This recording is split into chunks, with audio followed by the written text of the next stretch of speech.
Is your body feeling tight and restricted? A lot of times these feelings can stop people from exercising consistently or exercising at all. So if you are feeling this way, where should you start with your exercise? On this week's episode of the Exercise is Health podcast is exactly what we're discussing. We're going to cue our introduction and then we're going to dive right into this conversation. Welcome to the Exercise is Health podcast, where we will be breaking down the strategies and tactics you need to know to build your health, strength, and function without feeling achy, sore, or injured. We're your hosts, Julie and Charlie, the creators of the Exercise for Life membership. Your podcast starts now. Hey, welcome back, exercisers, to the Exercise is Health podcast, brought to you by Exercise for Life Studios, where we believe that your health is your most valuable asset, and the single best thing that you can do to both boost and protect this asset is exercise. Specifically, exercise is geared towards building the health and function of your muscles. We're your hosts, Charlie and Julie, and today we are discussing this idea of where should you start if your body's feeling super tight, super restricted, but you know that you want to exercise. You know you need to be exercising, but you don't know what to do because these feelings of tightness, these feelings of restriction, and oftentimes it leads to like borderline painful of like, oh, my body just doesn't feel good. Maybe it's feeling achy, something like that. But we're specifically talking about, hey, like your joints are feeling tight, your muscles are feeling tight, things are feeling restricted. How do you go about exercising? Where should you start with your workouts? That's what we want to discuss with you today. I'm pumped about this conversation because, Charlie, I don't know if it's just my perspective, but I think most people, when they have stuff going on where it's like a multi-level thing that they want to start changing, they always put exercise last. Let me give you a couple examples. Like, hey, I want to lose weight, so let me work on my nutrition for 6 months, and then I'm going to start exercising. Or like the one we're talking about today, oh, I need to start working on either my exercise or getting looser or being stronger or whatever. So I'm going to do massages and stretching for 6 months, and then I'm going to start exercising. Like exercise is always like the second thing or the last thing. Yeah, second thing at best. Or the last thing. Right. Or even like, hey, like I feel like I want to start sleeping better. Like my sleep feels weird. People rarely think of exercise. They're like, okay, well, I'm going to do this for my nighttime routine. Maybe I'm going to change my mattress. And it's like, okay, well, are you like moving throughout your day? Like right. that would be a big thing, a big step in the right direction. So yeah, you're absolutely right about that, Julie. Right. And I think a huge part of this stems from, number one, there's just not a lot of education out there about exercise. Exercise is just kind of like sports, but by yourself. Like sports when you're young and then sports by yourself when you're older, but like at the gym. But also how to do these exercises. Like, I am not surprised a lot of people don't exercise due to like pain stuff because people don't know how to exercise, so it makes their pain or discomfort worse, or like they're scared of getting injured. And so that's why we have this podcast. But that's also what we're going to be talking about today is like if you really are experiencing some excessive tightness, really limited, you're feeling so restricted or stiff, some people call it, where do you start? A lot of people don't start with resistance training and exercise, and that's where we think you should start, but we're going to talk about why. Yeah, absolutely. I mean, I remember working with a client a while back whose knee was feeling incredibly stiff, incredibly achy, and it seemed like that was a thing that was actually stopping her from exercising. And so because of that, she wasn't exercising at all.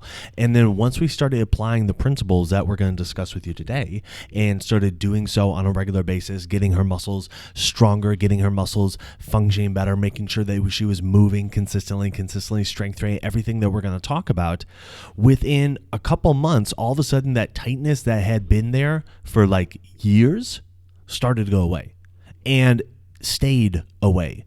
To the point where like she doesn't feel like she needs to do her stretching. She doesn't need to go to massage. She doesn't need to do all the things she was doing before with the different therapists to, you know, break up the stuff that was, you know, allegedly in her tissues or whatever. So, you know, her knee would move better and feel looser. She didn't have to do any of that simply because she started exercising in the way that we're going to talk about today, and has been able to continue to do so on a regular basis. So if you're feeling like you got anything going on with like knees, shoulders, back, things are feeling tight, feeling restricted or whatever, you feel like, yeah, that's the reason that I shouldn't exercise, actually want to flip that on its head in your mind and start thinking, okay, actually, this is the reason why I should exercise. I just need to do so in a very specific manner, and we want to teach you how to go about doing that today. I think to start, one thing that everyone needs to understand, I don't know why this isn't part of like kindergarten. But we teach our little kids this. But to keep your body healthy and to keep your muscles healthy, you need to move them. They need to regularly move. So if you're looking at your body and there's anything going on, whether it's diagnosed or not diagnosed, or you think it's super bad or you think it's pretty mild, whatever, the first question always is, are you regularly moving it? Because if you're not, then you need to start. It's almost like saying like, oh, I just feel like I have terrible nutrition. Like I just eat pizza every day. So the first question would be like, do you get any nutrients throughout the day? You're like, well, only what comes in cheese and pepperoni. That's all I get. So you would think, okay, well, the first thing before we say like you have a destroyed gut health is, hey, let's get some variety in there and get different kinds of nutrients. Same thing goes for your muscles, your joints, and really your whole body. Our bodies need to regularly move. So if you're not regularly moving, your body will be served really well if you just do the simple thing of start moving in places that you haven't yet started moving. And then the second thing that I do want to bring up is this tightness thing can be uncomfortable. Like what Charlie alluded to, like it can get borderline uncomfortable or whatever. And especially if you do already move and regularly exercise, you might start wanting to blame things that you can't control. Here's a really common one. I have really tight hamstrings because I'm tall. My doctor said because I'm tall, I'm really tight in the hamstrings. Well, I've seen a lot of people with tight hamstrings that are short too. So it's not. And a lot of tall people that don't have tight hamstrings. That's right. That's right. Like Charlie, he's 6'4", he does not have tight hamstrings. So here's the thing though, is that if you do have tightness going on or excessive restriction or those limitations, you feel like you just can't move the way you want to move, then there is a lot that can be done by just changing your exercise or adding your exercise. And we're talking about specifics of how and why. But again, we recommend this be the first thing you do because muscles thrive off of contraction, which usually results in movement. And so when we can feed it the fuel that it's looking for, a lot of times things resolve by themselves without having to go get a diagnosis or go get a scan or anything like that. And if it doesn't resolve all of it, it will probably resolve a big chunk of it at least. Yeah, it's really remarkable just how powerful just that consistent movement can be throughout your day. Now, we're not talking about like never sitting down or anything like that, but just not sitting for, say, like 4 hours at a time, 3 hours at a time. Like break up those times where it would be kind of large bouts of being relatively sedentary and just get up and move consistently throughout your day. You know, we call this like your all the time exercise where it's, you know, every hour or so you're getting up and moving 3 minutes, 5 minutes, 10 minutes at a time. And just that slight shift of just going from really not doing much at all to just starting to move consistently throughout your day. Or if you are exercising, but then you're sedentary the rest of the day, just adding in that little bit of movement consistently throughout your day, that'll make a big difference in that kind of tightness that you're feeling, those restrictions that you might be feeling throughout your body. And then we can start to dial in, okay, what are you doing during your higher exertion periods? So things that we typically call your workouts. So we might call like your build bucket or your special event exercise is the phrase that I'm looking for. So that's where we're going to go, but understand that really is the first step, is just making sure that you are moving consistently throughout your day. It's tough though. Like when your body's feeling tight, when your body is feeling restricted, to consistently say, okay, yeah, like I'm going to get up and move. I'm going to get up and move. It's really challenging to do that because at least for that area of your body, it's saying, you know, don't do this. Don't do a whole bunch of motion here. So it's really easy to say, okay, well, you know, obviously this part of my body is telling me that I shouldn't do a whole bunch of motion, so I'm not going to move any part of my body because of that. But we want to encourage you, get up, move consistently, you know, at least every hour or so, getting up and moving a little bit, and just that little switch will start to make a difference, or can start to make a big difference in how that tightness is feeling in those restrictions. And then we can start to talk about what you do from your workouts from there.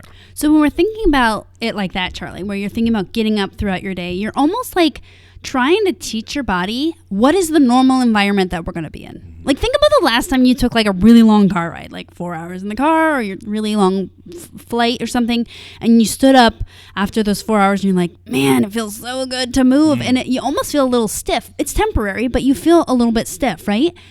But think about the last time you did an hour-long drive. You still felt kind of stiff when you stood up. You didn't feel like free and flowy and stuff after you did that. But think about what we do in our day. during the day, a lot of us work at a desk. So we're sitting for an hour, but it doesn't necessarily feel like the hour car ride, but your body is still perceiving it that way because you're still sitting. Or in the evening when you sit down and watch a movie that's 3 hours. You just sat for 3 hours and you're teaching your body that this movement thing is not really all that necessary or mandatory. So think about that throughout your day of like, what am I teaching my body that is normal? Am I teaching it that we should be this stationary, immobile thing? Or am I showing it like, hey, we gotta regularly move. We're gonna regularly move. I'm gonna set my timer so that we regularly move. I'm gonna drink a whole bunch of water so I have to get up and go to the bathroom and regularly move. Whatever tactic is gonna work for you, but you choose the environment your body gets to be in. And your body is always going to adapt to that environment. So make sure you're thinking about that. But the second piece we do want to get into, other than you got to move throughout your day, is that you need to be strength training. And if you are currently strength training, I want you to really listen closely, because if you are currently strength training and you're still really tight and restricted, there's some tweaks you need to make that we're going to review.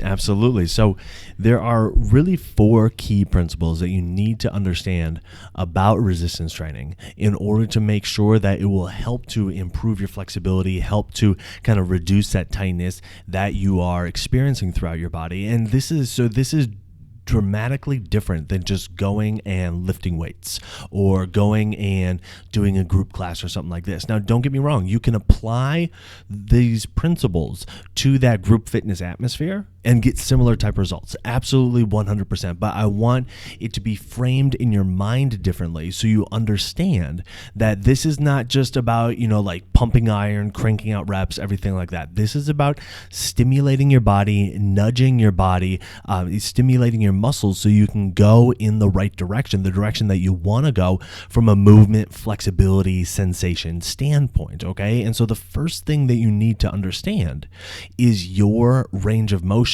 while you're doing the exercise and staying within your symptom-free range of motion while you're doing the exercise. So that means, like, if something is feeling particularly tight or particularly restricted, do the exercise, but don't be trying to get past that tightness. Don't be trying to get past that restriction within the exercise. See the tightness, see the restriction as a guideline of okay, well, this is as far as my body is saying that I should go when I start to feel this tightness, when I start to feel this restriction. And then just do your exercise within that amount of motion. That may not be a lot of motion for you right now, and that's okay, because what we see time and again is that when you stay within your symptom-free range of motion, your body will allow you to have more motion that ends up being symptom-free. And you don't have to bust through the tightness. You don't have to bust through the restrictions, anything like that. You just do it with the exercise where it's symptom-free, where it feels good, using the tightness and the restriction as a guideline of where you should not go any farther. And then that will stimulate your body in the right direction such that it will allow you to have more motion without the tightness, without the restriction.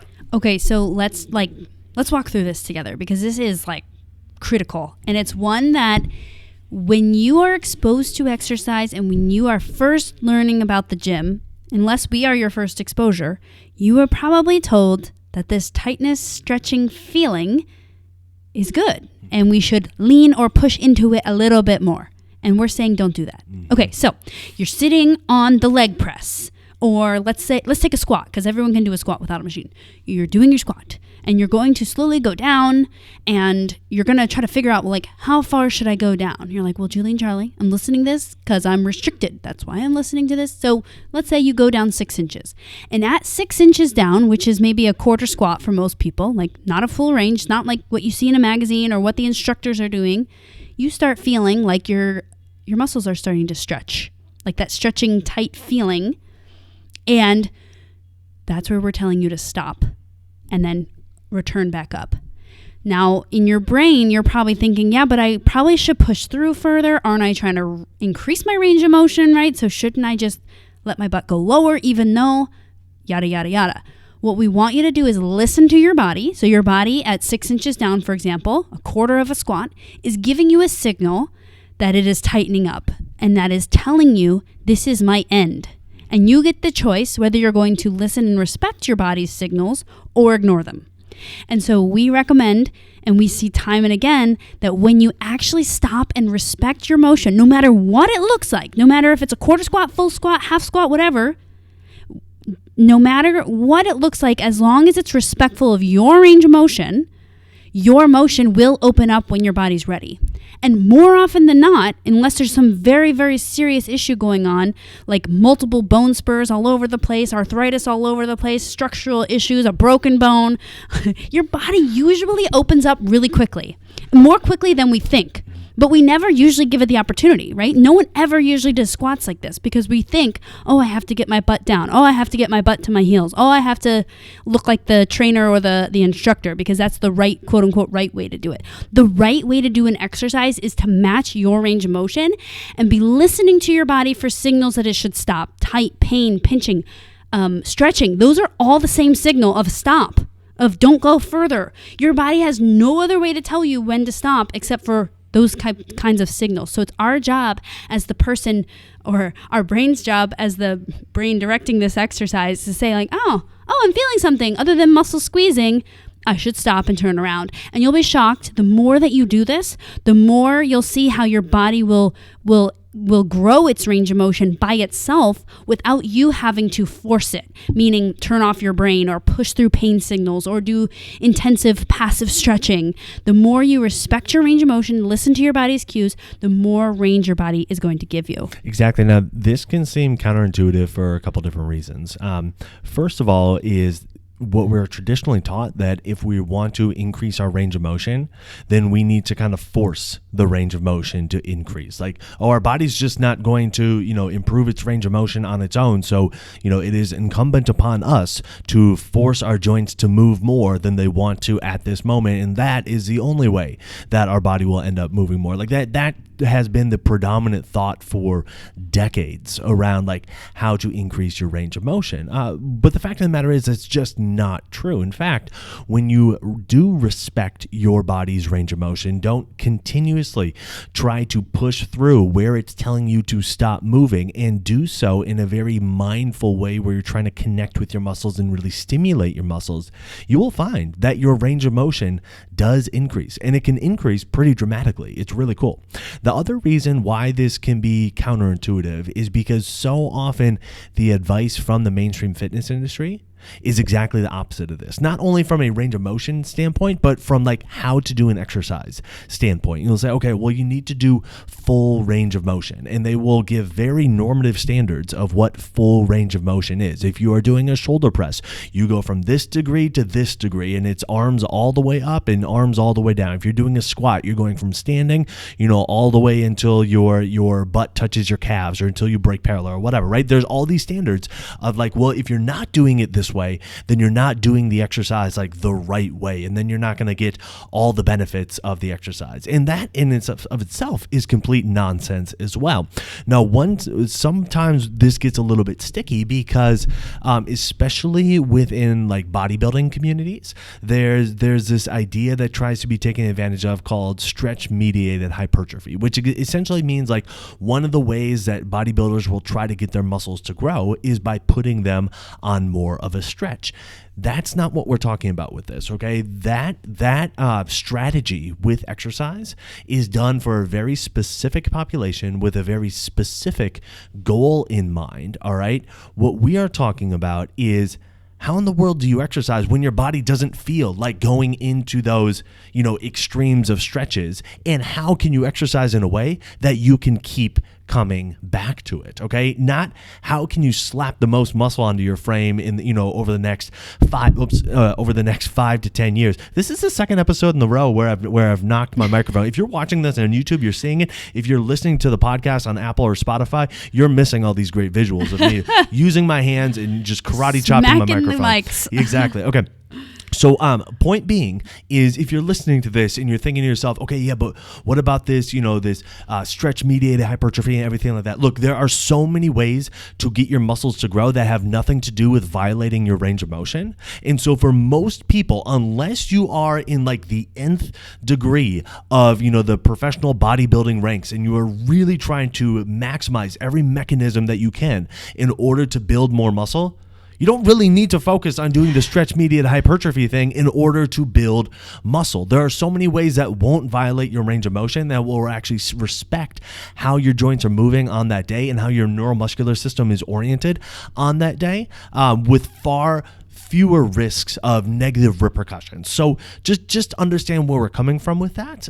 If you are in that nth degree, or you're like, well, I've maxed out all the other mechanisms, I really want to go for this, then have at it. But more than likely, that's not where you're at right now. So just understand where we're coming from. In fact, you might be listening up to this point. You be like, Julie and Charlie, y'all are missing the mark. I am listening to this because the title said, if you're tight and if you're restricted. And I have always heard that why would I want to strengthen muscles if they're already tight, right? Some of you are thinking that. I am a mind reader. Well, here's the thing. Our bodies generally will get tight because there are weak muscles. Mm-hmm. Okay?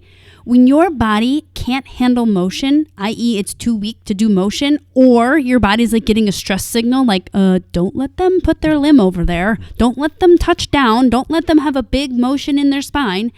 More often than not, because muscles are weak, meaning you're not using them, you're not conditioning them, you're not strengthening them.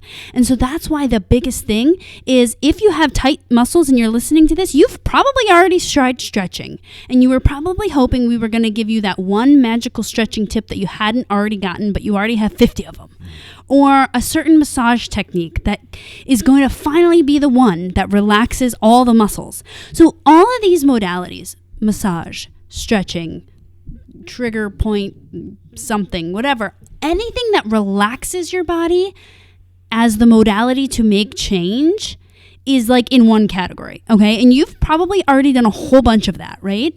And so the thing that is often missing from this whole story when you're trying to address tightness, especially like long term, like if you want to get out of the cycle of like, every day I have to do some kind of relaxation technique. Every day I got to put on my heating pad. Every other day I've got to go to get my massage. Once a week, a massage. If I can stretch it to 2 weeks, it's a miracle.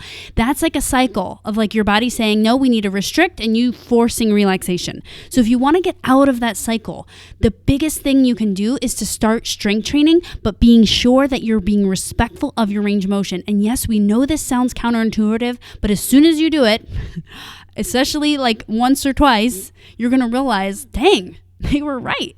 The more that you respect your range of motion and you strengthen your muscles, you don't try to weaken them and relax them, the more your body will be able to get released from this cyclical thing of like, my body wants to restrict and I'm trying to force relaxation. My body wants to get tight and I'm trying to force this, smooth, lengthy muscle thing, whatever it is. But the big picture thing that's missing is the regular input of strength. You're absolutely right, Julie, because you can see changes so quickly when you start to implement this one tip of doing strength training where you are respecting your range of motion. Here's the thing. You need to be paying attention to your body while you're doing it, because you will notice changes like within that first workout or two of like, okay, yeah, my body is moving differently than it was before, and in a good way.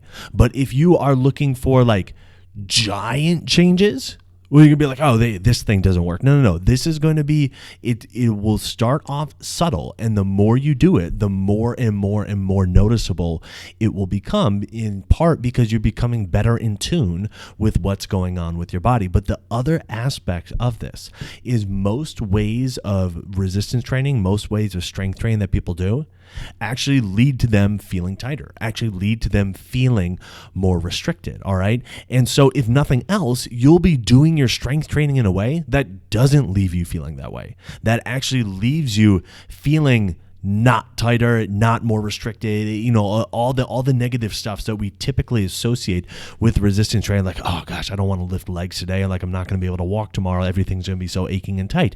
You're not going to have to worry about that, because you'll be able to get to the end of your workout and the day after and 2 days after and be like, yeah, things are still moving good. I don't feel that tightness that normally creeps in after I lift weights. I don't feel my joints are restricted like I normally do after I lift weights. So that's a really, really key thing that I want to bring up. You may have heard at the beginning or right near the introduction that I said there are 4 variables to consider. We only talked about one today, but this is a really, really big one. The fact of the matter is that the other 3, we have covered a lot throughout all of our other podcasts, and we will continue to cover in podcast episodes going forward. So if you're familiar with our content, you can probably name what those other 3 are right now. If not, pay attention, because we're going to keep bringing them up throughout, future episodes, and you can go back and listen to past episodes as well. But we also implement every one of these 4 key principles within workouts within the Exercise for Life membership, and one where we really hammered it home was the Fit and Flexible program. And the program was specifically designed to teach you how to lift weights in a way that actually leaves you feeling more flexible, that actually increases your flexibility in a noticeable amount and leaves your body feeling less tight, less achy, less sore, less restricted. And what was so cool is that's what we saw across the board when people joined us for this Fit and Flexible program. By implementing these 4 key principles, they were able to get that result from their workouts. It was really cool to see. Absolutely. Now, if you were listening to this, always remember, the biggest one for flexibility is respecting your range of motion, not forcing it. But if you want to do it with us, join our membership, because we have so many programs in there. And if you're listening and you're like, yeah, but I want to do exactly what we're talking about, do the Fit and Flexible program right away. You're going to love it. We do it with you. The whole reason we actually created the membership is because we had this podcast and people were like, so are you going to do it with us? Because you keep explaining it, but let's do it. So that's what the membership is for. So go to www.exerciseforlifestudios.com/membership. We have a couple options on how to become a member, but once you become a member, you get immediate access to our entire library of different programs, one of which is the Fit and Flexible program. But every single program is designed to help keep your flexibility, keep your biggest range of motion, respect your body, and make it repeatable, because we all know this fitness thing we got to keep returning to so that it can keep promoting our health. We can't just have a one workout for our whole life that's going to change our health. It has to be that repeatable thing. But again, all of our workouts are designed to make sure that you can really keep and maintain your flexibility. No workout ever should be leaving you tighter or less flexible. So who do you know that needs to hear this episode? Who do you know that is wanting to work out but feeling like their body is too tight or too restricted in order to work out? Share this episode with them so they can understand the one big thing to really focus on with their workouts that will help leave their body feeling less tight, feeling less restricted, and more able to come back and exercise again the next day. And while you're online, head on over to Apple Podcasts and leave us a rating and review. It helps people find our podcast when they're looking for information on exercise and they're looking for information on health. So if you found value in this conversation today, let us know by leaving us that 5-star rating and review. Well, thanks so much for tuning in. We always appreciate it. Have a fantastic week, and we'll talk with you all next week. This podcast is for information purposes only. The statements and views on this podcast are not medical advice. This podcast, including Julie and Charlie Cates, disclaim responsibility for any possible adverse effects from the use of information contained herein. Opinions of guests are their own, and this podcast does not endorse or accept responsibility for statements made by guests. This podcast does not make any representations or warranties about guest qualifications or credibility. This podcast may contain paid endorsements or advertisements for products or services. Individuals on this podcast may have a direct or indirect financial interest in products or services referred to herein. If you think you have a medical issue, consult a licensed physician.